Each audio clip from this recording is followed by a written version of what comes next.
हरे कृष्ण। आज का हमारा विषय है कि आत्मा क्या है, इसका लक्षण क्या है।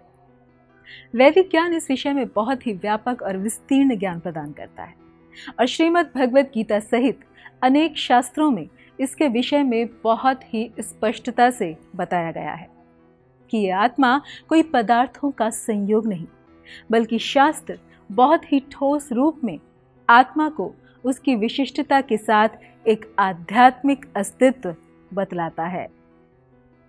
हम बहुत बार कहते हैं मेरी आत्मा, लेकिन शास्त्रों और भगवद गीता के दृष्टिकोण से यदि देखें तो ये कहना होगा कि मैं आत्मा हूँ और ये मेरा शरीर है।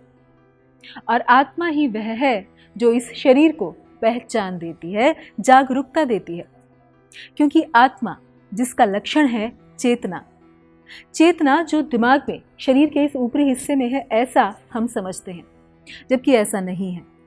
तो फिर यह कहाँ से उत्पन्न होती है, कहाँ होती है हमारी चेतना? भगवद गीता के 13वें अध्याय के 34वें श्लोक में आत्मा और चेतना के संबंध के विषय में अत्यंत ही सुंदर उदाहरण देकर बताया गया है कि जिस प्रकार सूर्य सारे ब्रह्मांड को प्रकाशित करता है, ठीक उसी प्रकार ये आत्मा शरीर में रहते हुए पूरे शरीर को चेतन रखता है। इससे ये निष्कर्ष निकलता है कि जैसे सूर्य की किरणें, उसका प्रकाश सूर्य का लक्षण है, ठीक वैसे ही चेतनता आत्मा के होने का लक्षण है। और आत्मा की ये शक्ति हमारे शरीर में कहीं पर भी हो सकती है। यदि हम एक कमरे के अंदर हैं और सूर्य को देख नहीं सकते, लेकिन फिर भी हम उसके लक्षणों को यानी प्रकाश को, ऊष्मा को, गर्मी को अनुभव कर सकते हैं। ऐसे ही यद्यपि हम आत्मा को देख पाने में समर्थ नहीं, लेकिन तो भी इसके लक्षण को देखकर हम समझ सकते हैं कि आत्मा है और उसका वो लक्षण है चेतना। धन्यवाद। हरे कृष्ण।